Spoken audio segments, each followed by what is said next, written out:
Amma 7th anniversary Dhamaka offers. Shop 599, win 777 exclusive prizes. WhatsApp లో order చేయండి, gift పట్టండి. Yes, ఐపీఎల్లో ఒక వినూత్నమైనటువంటి మ్యాచ్. అంటే ఒక రకంగా చెప్పాలంటే టేబుల్లో సెకండ్ ప్లేస్లో ఉన్న టీము, అలాగే టేబుల్లో లాస్ట్ ప్లేస్లో ఉన్న టీము రేపు తలపడబోతున్నాయి. So RCB versus LSG match జరగబోతుంది. సో యాజ్ ఇట్ ఈజ్గా ఆబ్వియస్లీ ఈ మ్యాచ్ కూడా ఆర్సీబీనే గెలవబోతుందా, మళ్ళీ మరొక ఓటమిని ఎల్ఎస్జీ చవి చూడబోతుంది. రేపటి మ్యాచ్ ఎలా ఉండబోతుందో తెలుసుకునే ప్రయత్నం చేద్దాం. మనతో పాటు ఉన్నారు సీనియర్ స్పోర్ట్స్ అనలిస్ట్ వెంకటేష్ గారు. వెంకటేష్ గారు, good evening. Good evening Vijay. So ఈ సీజన్ ఫెయిల్యూర్. సో రేపు మ్యాచ్ కూడా అదే రిపీట్ అవుతుంది అనుకోవచ్చా? 6 మ్యాచ్లు వరుసగా ఓడిపోయారు ఎల్ఎస్జీ. అయితే ఏంటంటే ఇప్పుడు వాళ్ళు ఆల్మోస్ట్ అంటే they are out of the race. Play ఆఫ్స్కి వెళ్ళే అవకాశాలు లేదు వాళ్ళకి.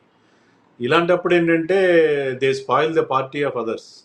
వాళ్ళకి నథింగ్ టు లూజ్. వాళ్ళకి ఏం పెద్ద ప్రెషర్ ఉండదు ఆ టీం మీద. వాళ్ళు అవతల టీంని ఇబ్బంది పెట్టే ప్రయత్నం చేస్తారు. వాళ్ళకి చాలా రిలాక్స్డ్గా ఆడతారు. ఇంకొక ప్లస్ ఏంటంటే వాళ్ళకి నికోలస్ పూరన్ లాస్ట్ మ్యాచ్లో అద్భుతమైన ఫామ్లోకి వచ్చాడు. ఒక హాఫ్ సెంచరీ చేశాడు with 300 strike rate. So Nicholas Pooran is that kind of a player. అతను కనుక ఫామ్లోకి వస్తే చాలా భీకరంగా ఆడతారు. సో నికోలస్ పూరన్ ఫామ్లోకి రావడం కూడా వాళ్ళకి చాలా పెద్ద ప్లస్. సో అతను ఈ can win you the matches. So అలాంటి ప్లేయర్ ఆ టీంలో ఉన్నాడు. వాళ్ళ బౌలింగ్ ఎప్పుడు కూడా చాలా strong bowling team. So I think they might spoil RCB's party అని అనుకుంటున్నాను. ఇక ఆర్సీబీ బ్యాటింగ్ విషయంలో సో మళ్ళీ విరాట్ కోహ్లీ చెలరేగిపోతాడా? అదే ఇప్పుడు వాళ్ళకి విరాట్ కోహ్లీ సరిగ్గా ఆడకపోతే వాళ్ళ బ్యాటింగ్ మళ్ళీ ఇబ్బంది పడుతుందని లాస్ట్ మ్యాచ్ కూడా ప్రూవ్ అయింది. లాస్ట్ మ్యాచ్ ఓడిపోయారు వాళ్ళు. సో విరాట్ కోహ్లీ మీద ఎంత డిపెండ్ అవుతుందో ఆ టీం అనేది అర్థమవుతుంది. విరాట్ కోహ్లీ ఏంటంటే ఈ సీజన్లో డిఫరెంట్గా ఆడుతున్నాడు. Is taking few risks. ఎప్పుడు రిస్క్ లేకుండా చాలా రిస్క్ ఫ్రీ క్రికెట్ ఆడేవాడు. కానీ ఇప్పుడు ఏంటంటే అంత స్ట్రైక్ రేట్ కూడా చాలా హైగా ఉంది. కొంచెం లాఫ్టెడ్ షాట్స్ కొడుతున్నాడు. గతంలో ఏంటంటే లాఫ్టెడ్ షాట్స్ ఒక స్టేజ్కి వచ్చిన వరకు అతను అలాంటి షాట్స్ జోలికి వెళ్ళేవాడు కాదు. కానీ ఇప్పుడు విరాట్ కోహ్లీ ఒక అగ్రెసివ్ మోడ్లో ఆడుతున్నాడు కాబట్టి మరి అతని ప్రెజెన్స్ చాలా అవసరం. మరి ఈసారి డిఫరెంట్గా ఆడొచ్చు. డిఫరెంట్గా ఆడి పర్టికులర్లీ వాళ్ళకి చాలా మంచి బౌలింగ్ అటాక్ ఉంది. ఇప్పుడు మహమ్మద్ షమీ కానీ, Mohsin Khan, Prince Yadav, they are top bowlers ఈ సీజన్లో. ఫాస్ట్ బౌలర్స్లో వాళ్ళ పేర్లు ముందు చెప్పాలి మనం. సో విరాట్ కోహ్లీ ఒక డిఫరెంట్గా ఆడి అతను కనుక నిలబడితే, ఒక ఎండ్లో నిలబడితే అవతల ఎండ్లో వాళ్ళకి బిగ్ హిట్టర్స్ ఉన్నారు. అది ఫిల్ సాల్ట్ కావచ్చు, లేకపోతే జాకబ్ బెథల్, వీళ్ళిద్దరు ఎవరో ఒకరు. And Devdutt Padikkal, Rajat Patidar, Tim David లాంటి వాళ్ళు ఉన్నారు కాబట్టి ఐ థింక్ విరాట్ కోహ్లీ ఒక డిఫరెంట్ రోల్ ఆడాలేమో అని అనుకుంటున్నాను ఈ మ్యాచ్లో. కానీ లాస్ట్ మ్యాచ్ చూస్తే వరుసగా బ్యాట్స్మెన్స్ అందరూ కూడా ఫెయిల్యూర్ అయ్యారు. అంటే విరాట్ కోహ్లీ కన్నా కూడా పటిదార్, పడిక్కల్ ఇద్దరు కూడా ఫామ్లో ఉన్నారు. పటిదార్ ఆడుతున్నటువంటి ప్రతి మ్యాచ్ కూడా చాలా అద్భుతంగా ఆడేవాడు. కానీ పటిదార్ కూడా ఫెయిల్యూర్ అవ్వడం కూడా ఒక మైనస్ అయింది అనుకోవచ్చా? డెఫినెట్గా వాళ్ళు బ్యాట్స్మెన్ అందరూ ఫామ్లో ఉన్నారు. కానీ ఒక్కసారిగా వాళ్ళు ఇబ్బంది పడ్డారు. తర్వాత ఫిల్ సాల్ట్ గురించి మనకి ఇంకా తెలీదు. ఫిల్ సాల్ట్ లేకపోవడం కూడా వాళ్ళకి కొంత ప్రాబ్లం క్రియేట్. ఎందుకంటే జాకబ్ బెథల్ వరుసగా 3 మ్యాచ్లు ఆడినట్టుకున్నాడు. 3 మ్యాచ్లు కూడా ఫెయిల్ అయ్యాడు. సో వాళ్ళకి ఆ ఓపెనింగ్ సరిగ్గా కుదురుకోకపోవడం. ఈ ఐపీఎల్లో మనం చూసింది ఏంటంటే ఏ టీంకి అయితే మంచి ఓపెనింగ్ జోడీ ఉంటుందో వాళ్ళకి మంచి రిజల్ట్స్ రావడం. అది సన్ రైజర్స్ కావచ్చు, పంజాబ్ కావచ్చు, లేకపోతే రాజస్థాన్ కావచ్చు. ఎవరైతే మంచి ఓపెనింగ్ జోడీ మీకు ఉంటుందో ఆ టీమ్స్ బాగా రాణించే పరిస్థితి మనకు కనిపిస్తుంది. బట్ ఇక్కడ ఎప్పుడైతే సాల్ట్ మిస్ అవుతున్నాడో విరాట్ కోహ్లీతో పాటు వాళ్ళ బ్యాటింగ్ కాస్త మంచి స్టార్ట్ దొరకట్లేదు వాళ్ళకి. ఆ తర్వాత ఎప్పుడైతే పడిక్కల్ లాంటి వాళ్ళు ఫెయిల్ అవుతారో వాళ్ళ మిడిల్ ఆర్డర్ ఎక్స్పోజ్ అవుతుంది. మిడిల్ ఆర్డర్ ఏంటంటే వాళ్ళు లాస్ట్లో వచ్చి క్విక్గా కొన్ని రన్స్ చేయడం తప్ప లాంగ్ ఇన్నింగ్స్ ఆడే టైప్ కాదని మనకి అర్థమవుతుంది. ఎస్, ఇక ఎల్ఎస్జీ విషయంలో మళ్ళీ రిషబ్ పంత్ తన కెరీర్కి కూడా ఈ ఐపీఎల్ ఒక మైనస్ అయింది అనుకోవచ్చు. ఎల్ఎస్జీ వరుస ఫెయిల్యూర్ వల్ల, ముఖ్యంగా రిషబ్ పంత్ బ్యాటింగ్ ఫెయిల్యూర్ అనేది కనిపించడం వల్ల. వాళ్ళ కోచ్ స్వయంగా చెప్పాడు Rishabh Pant is under tremendous pressure అని. సో అతనికి 3 రకాల ప్రెషర్స్ ఉన్నాయి విజయ్. ఏంటంటే ఒకటి, అతను రన్స్ పెద్దగా చేయట్లేదు. 1-2 మంచి ఇన్నింగ్స్ ఆడాడు, బట్ ఓవరాల్గా అతని ఓవరాల్ పర్ఫార్మెన్స్ అంత గొప్పగా లేదు. అదొక ప్రెషర్. రెండోది, క్యాప్టెన్గా టీం గెలిపించలేకపోతున్నాడు. ఆ ప్రెషర్ కూడా అతని మీద చాలా ఎక్కువగా ఉంది. మూడోది ఆ ప్రైస్ ట్యాగ్ ప్రెషర్. అతను 27 కోట్లు ఐపీఎల్లో ఎప్పుడు విన్నంత పెద్ద అమౌంట్ అతను తీసుకున్నారు. సో ప్రతి మ్యాచ్కి అతను 2 కోట్లు అతని శాలరీ కింద ఆల్మోస్ట్ మనం లెక్క కట్టచ్చు. సో ఆ 3 ప్రెషర్స్ అతన్ని చాలా కుంగదీస్తున్నాయని అనిపిస్తుంది. మీరు మామూలుగా మీకు రిషబ్ పంత్ ఎంత ఎక్కువగా మాట్లాడుతుంటాడు వికెట్స్ వెనకాల, ఎంత చీర్ఫుల్గా ఉంటాడు, టీంని అంతా కూడా చాలా ఉత్సాహపరుస్తూ ఉంటాడు మన ఇండియన్ టీం కాడినప్పుడు. కానీ ఇక్కడ ఏంటంటే రిషబ్ పంత్ చాలా ప్రెషర్లో ఉన్నట్టుగా కనిపిస్తున్నాడు. Is not the Rishabh Pant that we know. మనకు తెలిసిన రిషబ్ పంత్ కాదు ఇతను. చాలా ఒత్తిడి అతని ఫేస్లో కానీ, అతని బాడీ లాంగ్వేజ్లో కానీ, అతని మాటల్లో కానీ స్పష్టంగా కనిపిస్తుంది. టెస్ట్ మ్యాచ్లో కూడా పంత్ని పక్కన పెట్టే అవకాశం ఉందంటారా? సో మళ్ళీ సంజు శాంసన్కి ఏమన్నా అవకాశం ఇచ్చే పరిస్థితి ఉందనుకోవచ్చా? లేదు, టెస్ట్ మ్యాచ్లు సంజు శాంసన్ టెస్ట్ మ్యాచ్లకు అంత సూటబుల్ పర్సన్ ఏం కాదు. అతని రికార్డు కూడా మీకు ఫస్ట్ క్లాస్ క్రికెట్లో రెడ్ బాల్ క్రికెట్ అంత గొప్పగా ఏం లేదు. టెస్ట్ మ్యాచ్లో ఇప్పటికీ అంటే లాస్ట్ సిరీస్లో ఫెయిల్ అయ్యాడు. లాస్ట్ సిరీస్ మన సౌత్ ఆఫ్రికాతో ఆడిన సిరీస్లో రిషబ్ పంత్ టెస్ట్లో కూడా ఫెయిల్ అయ్యాడు. కానీ రిషబ్ పంత్ మనకి టెస్ట్ల వరకు వచ్చేసరికి is definitely our best bet. అయితే మనకు అక్కడ కేఎల్ రాహుల్ ఆప్షన్ కూడా ఉంది. రిషబ్ పంత్ ఇదే రకమైన ఫామ్లో ఉంటే అతని టెస్ట్ ప్లేస్ విషయంలో కూడా అతను ప్రూవ్ చేసుకోవాల్సి ఉంటుంది. డెఫినెట్లీ ఏదో ఫార్మాట్లో బాగా ఆడి మళ్ళీ ఫామ్లోకి రావాల్సిన అవసరం ఉంటుంది. సో ముఖ్యంగా ఎల్ఎస్జే టీంలో top 3 batsmen, world class batsmen. So Mitchell Marsh కానీ, మార్క్రమ్ కానీ, వాళ్ళ ఫెయిల్యూర్ కూడా ఒక రకంగా ఎల్ఎస్జే టీం కష్టాలకు కారణమైందనుకోవచ్చా? అంటే ఇప్పుడు వీళ్ళ టీంలో మేజర్ ప్రాబ్లం ఏంటంటే అందరూ టాప్ ఆర్డర్ ఆడే బ్యాట్స్మెన్. ఇప్పుడు Rishabh Pant wants to bat at number 3, Nicholas Pooran wants to bat at number 3, Markram opening చేయాలనుకుంటాడు. ఇలా అందరూ వాళ్ళకి ఓపెనర్స్గా పనికొచ్చే వాళ్ళే ఉన్నారు. మీరు వాళ్ళు ఏంటంటే విపరీతమైన మార్పులు చేస్తున్నారు, రకరకాల చేంజెస్ తీసుకొస్తున్నారు, ఓపెనింగ్ కాంబినేషన్లు విపరీతంగా మారుస్తున్నారు. సో ఏది కూడా క్లిక్ అవ్వదు. లాస్ట్ మ్యాచ్లో జాష్ ఇంగ్లీష్ ఓపెన్ చేశాడు, అంతకుముందు మీకు మార్క్రమ్ ఓపెన్ చేశాడు, బదోని ఓపెన్ చేశాడు. రిషబ్ పంత్ నెంబర్ 3లో ఆడేవాడు. ఇప్పుడు రిషబ్ పంత్ని వెనక్కి నెట్టి పూరన్ ఆడిచ్చాడు. పూరన్ నెంబర్ 3లో క్లిక్ అవుతున్నాడు. పూరన్ నెంబర్ 3 ఎప్పుడైతే వచ్చాడో అతని నుంచి ఒక బ్రహ్మాండ ఇన్నింగ్స్ చూసాం. మళ్ళీ మార్క్రమ్ వెనక్కి నెట్టారు. లాస్ట్ మ్యాచ్లో మార్క్రమ్ చాలా 120 స్ట్రైక్ రేట్తో ఆడాడు. సో అతను టాప్ ఆర్డర్ బ్యాట్స్మెన్, అది మిడిల్ ఆర్డర్లో అది రాణించాడు. సో వీళ్ళకి ప్రాబ్లం ఏంటంటే ఏ బ్యాట్స్మెన్ ఎక్కడ ఆడించాలి, ఏ స్లాట్లో ఆడించాలని problem. So everybody will be trying to play in the top order.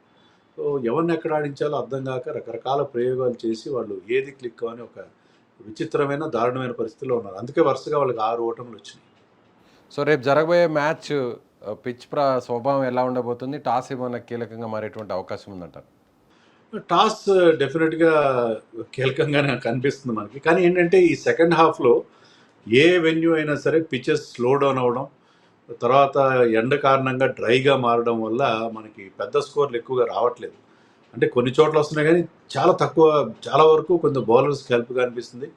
So కొన్ని సందర్భాల్లో ఏమవుతుందంటే మీరు పిచ్ని బట్టి డిసైడ్ చేయాలి. పిచ్ ఆ రోజు ఎలా ఉంది, బాగా హార్డ్ పిచ్ ఉందా, బాగా well rolled and well watered pitch ఉంటే మీరు మొదట బౌలింగ్ తీసుకున్నా సరిపోతుంది. లేదు పిచ్లో కొద్దిగా అంత డ్రైగా ఉంది పిచ్ అనుకుంటే సెకండ్ బ్యాటింగ్ కష్టం అవుతుంది. అప్పుడు మీరు ఫస్ట్ బ్యాటింగ్ చేస్తే బాగుంటుంది. So nature of the pitch అనేది మనకి ఏ పిచ్ మీద ఆడుతున్నారు, ఆ పిచ్ కండిషన్ ఏంటంటే దాన్ని బట్టి డిసైడ్ అవుతుంది. సో ముఖ్యంగా ఆర్సీబీకి ఖచ్చితంగా టాప్ 1లోకి వెళ్ళాలంటే ఈ మ్యాచ్ కూడా మంచి అవకాశం. ఎందుకంటే టేబుల్లో చివరి స్టేజ్లో వరుసగా ఫామ్ లేనటువంటి టీంతో ఆడడం వల్ల ఆర్సీబీ తన పాయింట్స్ పెంచుకోవడానికి ఈ మ్యాచ్ ఆర్సీబీకి చాలా కీలకం.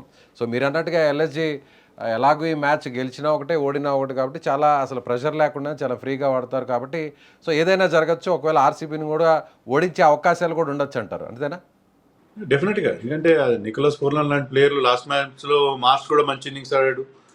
సో వాళ్ళు ఉన్న 4 top class world class players batters ఎవరైనా ఒకరిద్దరు క్లిక్ అయితే వాళ్ళు మ్యాచ్ ఎగరేసుకుపోయే అవకాశం ఉంటుంది. అలాగే బౌలింగ్ కూడా చాలా బాగుంది కాబట్టి it is a dangerous side. Particular ఈ సిచ్యువేషన్లో వాళ్ళ మీద ప్రెషర్ లేని సిచ్యువేషన్లో చాలా dangerous side. But RCB is a wonderful side. బ్యాటింగ్లో బౌలింగ్లో కూడా భువనేశ్వర్ కుమార్, హ్యాజల్వుడ్ లాంటి బౌలర్స్ వాళ్ళకు ఉన్నారు. వాళ్ళ స్పిన్నర్స్ కూడా బ్రహ్మాండ బౌలింగ్ వేస్తున్నారు కాబట్టి ఆర్సీబీని ఓడించడం అంత ఈజీ కాబోదు. But still it's going to be an interesting contest. ఖచ్చితంగా చాలా హోరాహోరీ. రన్ రేట్ కూడా కీలకంగా మారబోతుంది అనుకోవచ్చు. ఒకవేళ గెలిచినా కూడా రన్ రేట్ అనేది కూడా చూస్తే వరుసగా ఇప్పుడు పాయింట్స్ టేబుల్లో ఉన్న టీమ్స్ అన్నీ కూడా ఆల్మోస్ట్ దగ్గరగానే ఉన్నాయి. సో 12 పాయింట్స్, 13 పాయింట్స్ ఇవన్నీ కూడా చూస్తుంటే సో రేపు మ్యాచ్ చాలా ఆర్సీబీకి ముఖ్యం అనుకోవచ్చు. అలాగే రన్ రేట్ను కూడా ఇంప్రూవ్ చేసుకోవాల్సినటువంటి అవసరం ఉంది. ఒకవేళ రేపు మ్యాచ్ ఓడిపోయినా కానీ గెలిచినా కూడా ఖచ్చితంగా రన్ రేట్ మీద డిపెండ్ అయి ఉంటుంది భవిష్యత్తులో ఉన్న జరగబోయేటువంటి మ్యాచెస్. ఎందుకంటే పాయింట్స్ టేబుల్లో మీకు ఎప్పుడు లేనట్టుగా అక్కడ ఒక ట్రాఫిక్ జామ్ ఉంది. ఎక్కడ టాప్లో ఉంది. ఓన్లీ పంజాబ్ కింగ్స్కి 13 పాయింట్లు ఉన్నాయి. అంటే ఈరోజు ఎస్ఆర్హెచ్ పంజాబ్ మ్యాచ్ ఫలితానికి ముందు కదా మాట చూస్తే సో వాళ్ళకి 13 పాయింట్లు ఉన్నాయి. మిగతా 4 టీంలకు 12 పాయింట్లు ఉన్నాయి. సో వీళ్ళలో ఎవరో ఒకళ్ళు మిస్ అయ్యే అవకాశం ఉంటుంది ఇప్పటికీ కూడా. అయితే ఆర్సీబీకి ఒక అడ్వాంటేజ్ ఏంటంటే they played only 9 matches. RR కానీ, ఎస్ఆర్హెచ్ కానీ, గుజరాత్ కానీ 10 మ్యాచెస్ ఆడారు. సో వాళ్ళకి ఇంకా అవకాశం ఉంది. వాళ్ళు they need to win just 2 more matches. To qualify. Run rate కూడా బాగుంది. సో వాళ్ళు రన్ రేట్ మీద అన్నట్టు రన్ రేట్ మీద కూడా దృష్టి ఉంచాలి. బట్ మెయిన్ థింగ్ ఏంటంటే ఆ 4 పాయింట్లు ఎలా సాధించాలి, 4 కాకుండా టాప్ 2 ఫినిష్ కోసం ఏం చేయాలి అనే దాని మీద వాళ్ళు ఫోకస్ పెడతారు. కాబట్టి ఈ మ్యాచ్ని ఏమాత్రం లైట్గా తీసుకునే అవకాశం ఉండదు. నాట్ ఓన్లీ విన్నింగ్, ఆ రన్ రేట్ మీద కూడా వాళ్ళు దృష్టి చూస్తారు. ఎందుకంటే చాలా టీమ్స్ పోటీ పడుతుంది. ఈవెన్ చెన్నై లాంటి టీం కూడా ఇప్పుడు మళ్ళీ రేస్లోకి వస్తున్నట్టుగా మనకు అనిపిస్తుంది. అందుకని చాలా సీరియస్ పోటీ ఉంది ప్లే ఆఫ్స్ స్పాట్స్కి. మనం బిజినెస్ ఎండ్ ఆఫ్ ది టోర్నమెంట్కి చేరుకున్నాం కాబట్టి I think not only winning but winning by big margin, అది టీం టార్గెట్ ఉంటుంది. సో రేపు విన్ ప్రిడిక్షన్, ఈ జరగబోయేటువంటి ఈ మ్యాచ్కి విన్ ప్రిడిక్షన్ ఎలా ఇవ్వబోతున్నారు? సో ఎవరికి ఎంత పర్సెంటేజ్ ఉండే అవకాశం ఉంది? నార్మల్ సర్కమ్స్టాన్సెస్లో ఆర్సీబీ గెలవాలి, కానీ మనం అనుకున్న factors like Nicholas Pooran form కానీ, లేకపోతే వాళ్ళ బౌలింగ్ అటాక్ మంచి బౌలింగ్ పిచ్ కానీ దొరికితే వాళ్ళ బౌలర్స్ ఎలా రాణిస్తారనే దాని మీద కూడా మనం దృష్టి పెట్టాలి.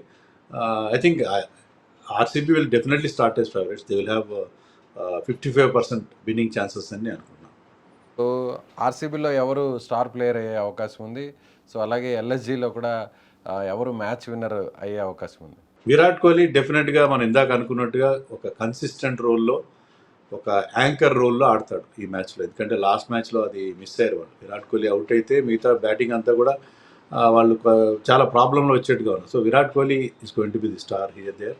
అండ్ ఇక్కడ ఎల్ఎస్జీకి వచ్చేసరికి నికోలస్ పూరన్ ఫామ్లోకి వచ్చాడు కాబట్టి అతను కంటిన్యూ చేయొచ్చు. ఎందుకంటే స్పిన్నర్స్ని చాలా బాగా ఆడతాడు, ఏ బౌలింగ్ అయినా బాగా ఆడతాడు. అతను ఫామ్లో రాక ఇన్ని రోజులు ఇబ్బంది పడ్డాడు, ఒకసారి ఫామ్లోకి వచ్చిన తర్వాత అతను పట్టుకోవడం కష్టం. I think Pooran and Kohli are going to be the stars from both the teams. Right sir, thank you sir, thank you so much. So మీరేమనుకుంటున్నారు? సో ఆర్సీబీ మ్యాచ్ని యాజ్ ఇట్ ఈస్గా గెలవబోతుందా, లేదంటే ఎల్ఎస్జీ అనూహ్యంగా ఆర్సీబీని ఓడించి షాక్ ఇవ్వబోతుందా? అయితే మీ అభిప్రాయాన్ని కామెంట్ చేయండి.